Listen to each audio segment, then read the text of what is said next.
Hello and welcome to No Veto Video. I'm Carson. And I'm Catherine, and we're happy to have you along with us as we take a No Veto video look to The Lost City of Zed, released in 2016, directed and written for the screen by James Gray, starring Charles Hunnam, that's a hard name to say, Hunnam, Robert Pattinson, Tom Holland, and Sienna Miller. The Lost City of Zed follows the probably partially fictionalized accounts of an actual expedition that went to the Amazon basin in South America to do initially surveying of the landscape, and then ended up doing a second expedition looking for an old abandoned city that was rumored to exist there. I picked this movie for us to take a look at, in part because Amazon Prime's been hawking it for a while. It looked interesting.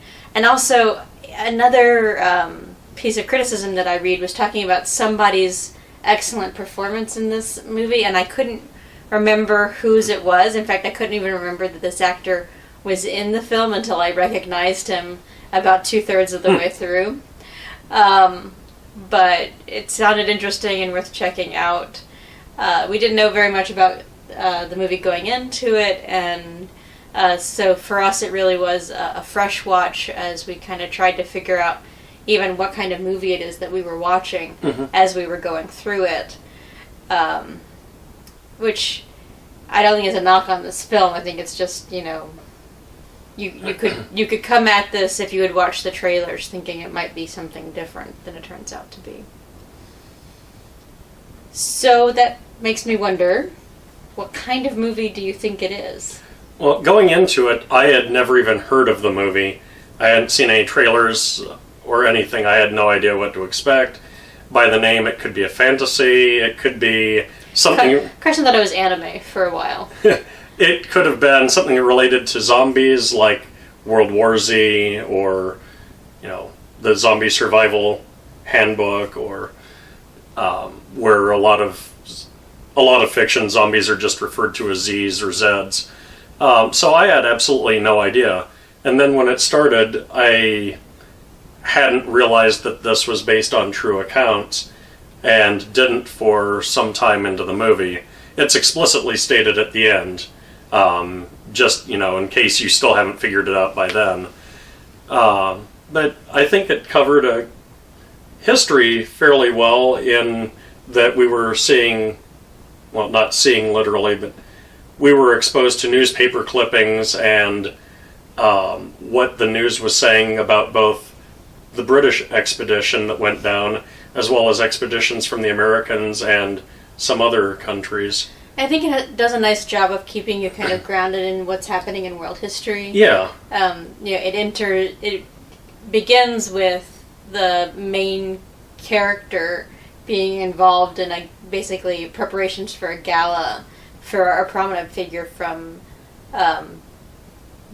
before the First World War. Yes. And that kind of lets you know, right off the bat, within the first two lines, okay, I know where we are in history. Which is helpful because so much of this film, though concerned with the stuff of history, takes place in pretty ahistoric. Yeah. It looks the same way today as it did then, as it did 2,000 years ago. Settings. It's hard to know exactly where you are in time when you're surrounded by jungle, for example. Yeah. And I think there's something in the movie that kind of plays into this sense of timelessness that you get inside of the jungle. Well, and even more so, regarding the sense of timelessness, we really have no idea how long they're in the jungle until they get back, and then it says a date at the bottom, so you can compare the date when they left with that date. Other than that, there's just no way of telling. I think this film suffers from what a lot of biopic movies does, though, where it almost tries to do too much. Yeah. The scope of this film is decades long. Now, understandably so, given the story that they're trying to tell about, Percy Fox's relationship to this chase that he's on. Yeah. Like, it almost has to be revisited over and over again throughout his life. But you've got, I think, this segment wherein the characters and the actors are sort of closest in line with one another age-wise is the strongest piece, because when you move too far in either direction, you're asking somebody to do something that's no longer really authentic to what they have to offer as an actor. And so, like, certainly by the end, you're looking at these young men who are, like, in age makeup, but it's very strange. And contributes to the sense of timelessness. The children age at weird rates, and there's just a lot of, like, weirdness. Yeah. Yeah, we discussed that a little while we were watching it, too. I think just before the final attempt, I feel like there was probably a year or two time gap, but it's passed over with almost no mention, and so then all of a sudden it's like, wait, like, hang on, like, I'm a little confused. We went from, boy, we can't do this yet, to like, all right, we're ready to go now. Another place where it felt like it may have dragged, we're seeing the 3 or 4 jungle expeditions, as well as the main character's interactions with his family, and his political interactions, and his interactions on the front of World War I. And I get why some of those are important, like the strain he was under at home. Should I go? Should I not go? When he gets there, was this a bad idea? I kind of get some of the political dealings, for the funding of the trip. Maybe that could have been condensed. I don't think his stint in the front really added anything to the movie, and that could have helped the pacing if that was just struck altogether. Yeah, I think there is this sort of, they seem to hint at something when we enter that war sequence that then never pans out. Yeah. I think in the way that, like, in real life, like, the reason why we don't make biopics of everybody's lives is that because we have these things that seem like they're going to be a thing, but then they disappear, and, it turns out that, what I thought was going to be an important, theme throughout my life kind of peters out, and I have to pick up this other thing. Like, our lives are not neatly narrative. Yeah. And I think when we then try and make a life neatly narrative, it has this, like, jarring, because either we're forcing a narrative into what feels artificial, like, let's compact it and make it a neat, tidy story, or we end up with this, like, casting our energies all over the place. And this is a long movie. It has a long run time, and you work it. Like, it is not one of those films where it's like, oh, wow, where did boy, I was totally engrossed and I didn't feel the passage of time at all. You feel the passage of time in this as you're watching this movie. And that may have been intentional. I think it was. I think in part because, as you talked about, like, motivations, like, in psychological, like, the internal workings of this fella's growth over time to get to where he is by the last scene that we see him in. Mm-hmm. Like, he clearly has to let go and almost lose so much to get to this almost nirvana, like, almost like a place of enlightenment. Mm-hmm. That he is at the very, very last moment. Unfortunately, he's got somebody with him who isn't in the same spot, and so cannot appreciate, oh, I see all of my life has been leading to this. Which, by the way, like, wow, if that is the case, what an asshole. Like, wow. Like, the world is not there to, like, set up for your life. The other people in your life who have been waiting patiently for you to, like, get on with things, they're not there as props in your enlightenment journey. The people in our lives are not, sort of objects to foster our own self-enlightenment. I could go on and on. There is a, if that is the point, and I'm not 100% convinced it is, but I think maybe I'm like 70% convinced that this is what they're talking about, then he has treated his family most shabbily. Like, and part of his Zen-like enlightenment moment is this reflection on a very intimate scene from family life. And like, wow, you don't even get to like have that moment. Like, you weren't even really there. Like, you don't even, it's just, it's tough. Boy, and every moment of care is totally believable from Sienna Miller. Mm-hmm. Like I was talking about how it's not so believable like as people begin to play older, but at every point along this film I totally believe the authenticity of what she's presenting. The authenticity of young love, the authenticity of someone who's been left to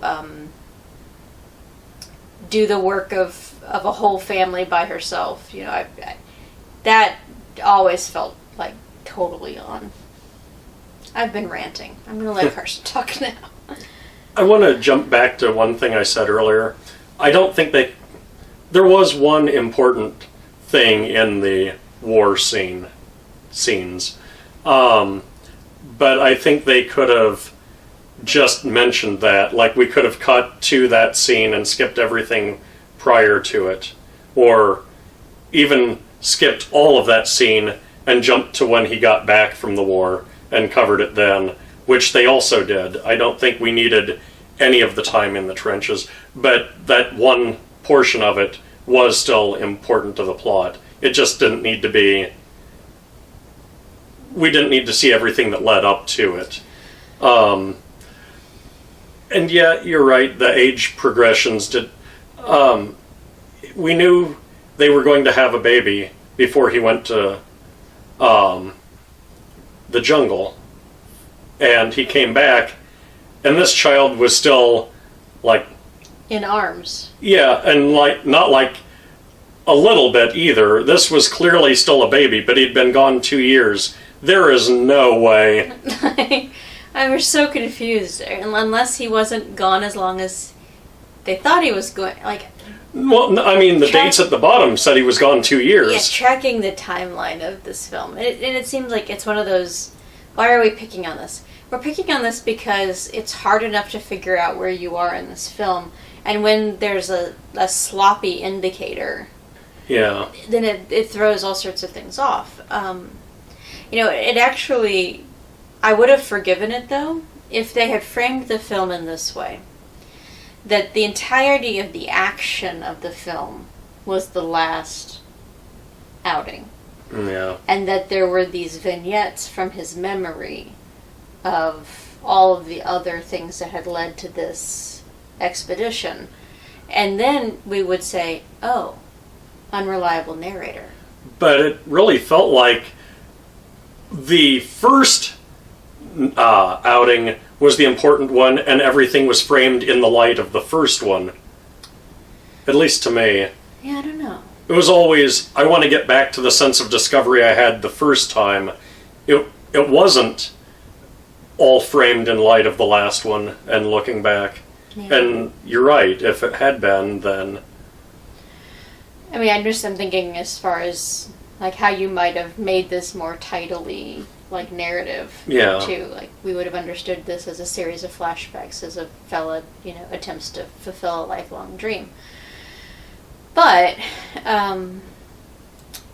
yeah, it suffers from a lack of focus. I think there's a certain point at which, he takes on this initial expedition for what feels like a very British reason, a very class-oriented and concerned about class. When he discovers there, I think is also fueled in part by the fact that he's British and not American. And that I think, that idea of cracking open our own prejudices and our own understandings, and that we have to let go of what we've known in order to embrace something unknown. And I feel like that's his arc. Like, he revisits that at time and time again. Even as he's trying to marshal his troops to go over the top, which is, a terrible, terrible thing, and ends up being quite terrible. Mm-hmm. He ultimately ends up saying, all of these very British reasons why you might feel like this is something we need to do, to honor the king, to follow our superior officers, even to fight for the people back home. They're not bad reasons, but they're not sufficient reasons. Yeah. And why do we do the things that we feel drawn to or driven to do? I feel like that's kind of that's the theme that the movie wants to return to time and time again. Mm-hmm. But because it spends so much of its energy on all of these other pieces that relate or don't relate to that, I think you have another good movie in the material that's shot in this film that's about class consciousness. And then you would pare away other stuff. I think you've got 3 good movies in this movie. I thought of another way it would have worked, by the way, while we were talking. If it was his youngest child, or maybe the middle child, remembering the stories. Because we all have generational stories that were told to us, and then when we stop to think about it, we try to mentally reconcile 2 or 3 stories, and we're like, wait, this timeline can't be right as I understand it, because so-and-so would have been too young or too old at this point for that to have happened. This must have happened somewhere else in the timeline. Mm-hmm. And that would have fit really well. You have to say, introducing any kind of unreliability in the narration would allow us to kind of hand-wave some of the problems. The problem is that it's presented as a reliable narrator. Yeah. Like the eye of time is sort of who's telling the story. Yeah. And that's where I think it begins to have a harder time. Yeah. Yeah. And so what do we like? The acting overall was really good. I found the characters believable, except in a couple of the scenes. I did find the braggart, I forget his name, a bit over the top. And it's very likely this person actually was over the top. It may not have been anything with the acting. This may have been a purely accurate portrayal. I'm not sure. But yeah, the acting was good. I really liked the cinematography. I think the choice of filters was good. The lighting, it really painted sort of a sense of dark and unknown, don't know what you're getting into, through a number of the scenes and chapters, including the war.